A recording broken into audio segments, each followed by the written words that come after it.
Di sela semakin memburuknya situasi ekonomi global di dalam menghadapi masalah bersama, yaitu pandemik virus COVID-19 antara Amerika Serikat dan China.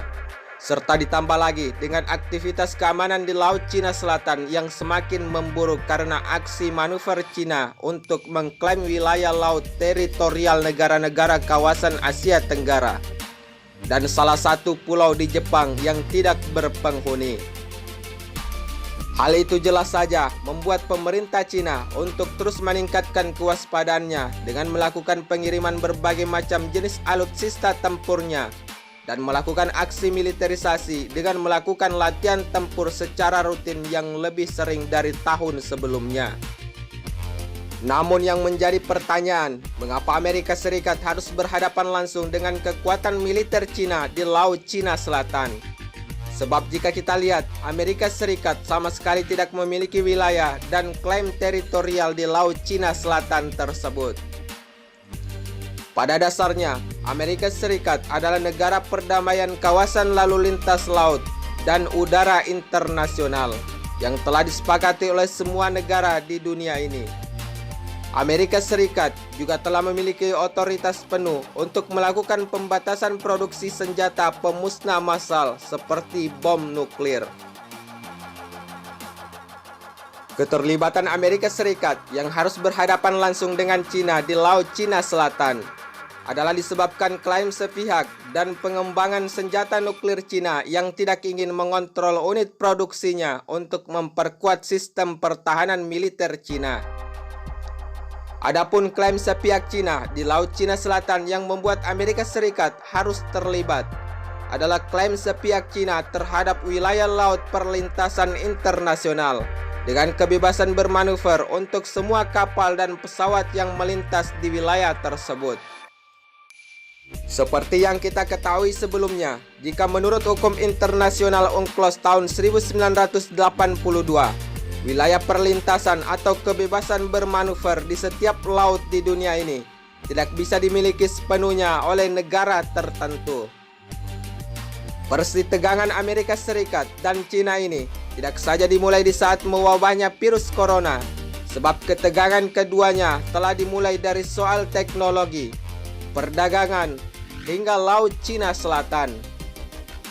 Namun di tengah semakin memanasnya hubungan antar kedua negara dengan ekonomi terbesar di dunia itu, China kembali menantang pengaruh kekuatan militer Amerika Serikat.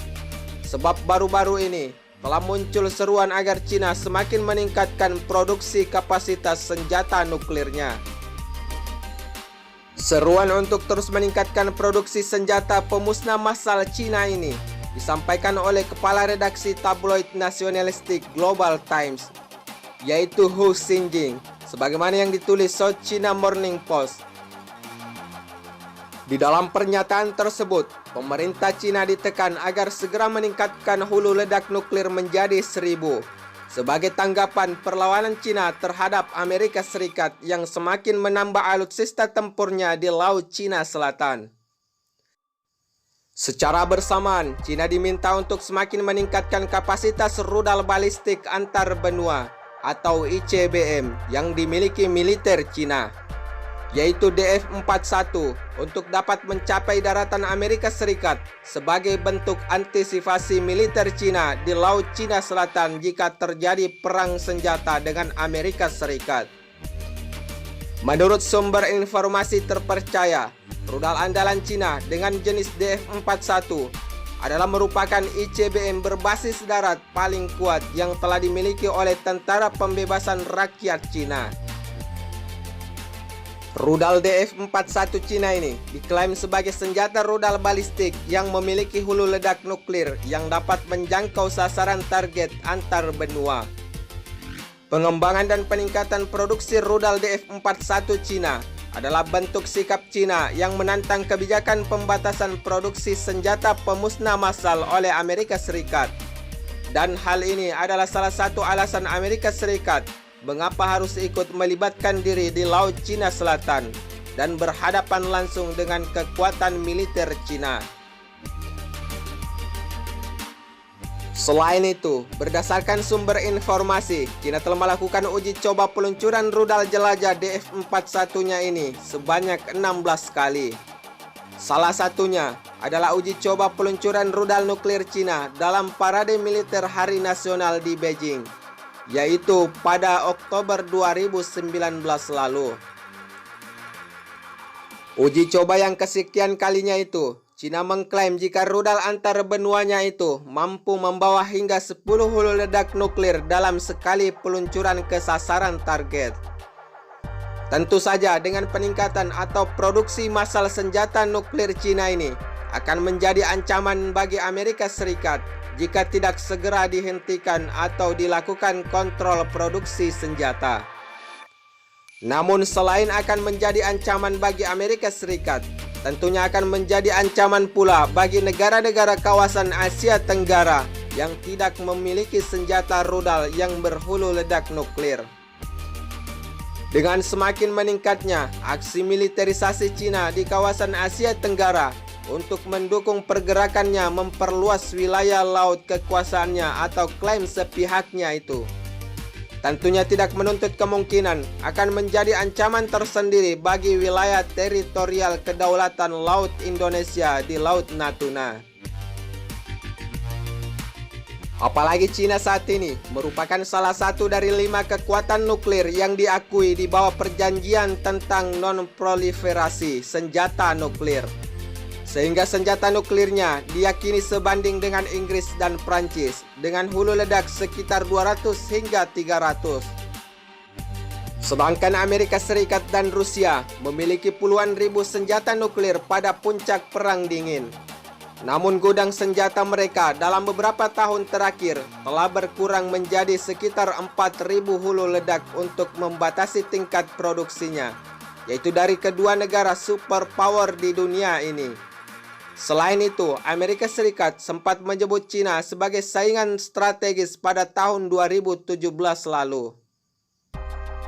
Namun tidak bisa dipungkiri jika aksi saling klaim di Laut Cina Selatan hingga China berhadapan langsung dengan Amerika Serikat tidak lantas membuat China mengendorkan sistem pertahanannya.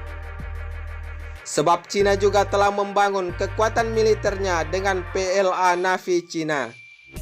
Saat ini, China begitu berambisi untuk merebut posisi Amerika Serikat di kawasan Asia Pasifik. Untuk menandingi kekuatan US Navy Amerika Serikat di Laut Cina Selatan, Angkatan Laut atau PLA Navy China telah meluncurkan kapal perusak kelas berat, yakni kapal TP-055 Nachang Class, sebagai tandingan strategis China terhadap Amerika Serikat di kawasan tersebut. Kapal Nachang Class ini diproyeksikan sebagai pengawal kapal induk PLA Navy Liaoning saat beroperasi di Laut Jauh atau melakukan invasi di kawasan Asia Tenggara untuk melancarkan aksi klaim sepihaknya itu.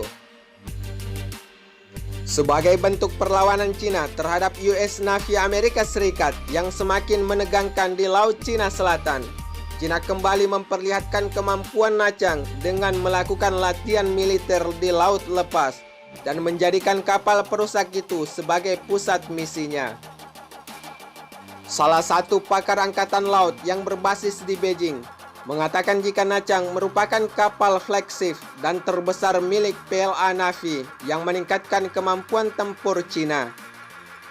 Selain itu, kapal perang China ini dianggap dapat menyaingi kekuatan militer kapal-kapal perang US Navy Amerika Serikat yang sedang berjaga di Laut Cina Selatan.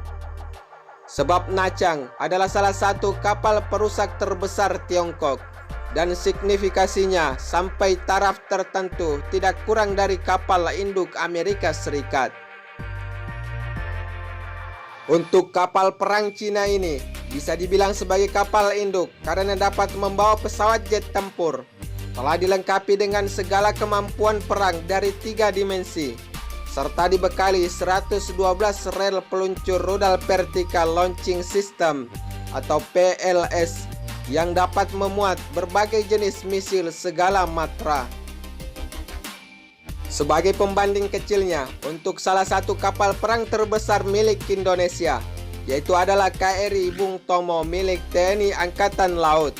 Namun kapal perang Indonesia ini hanya mampu membawa 16 rel PLS saja.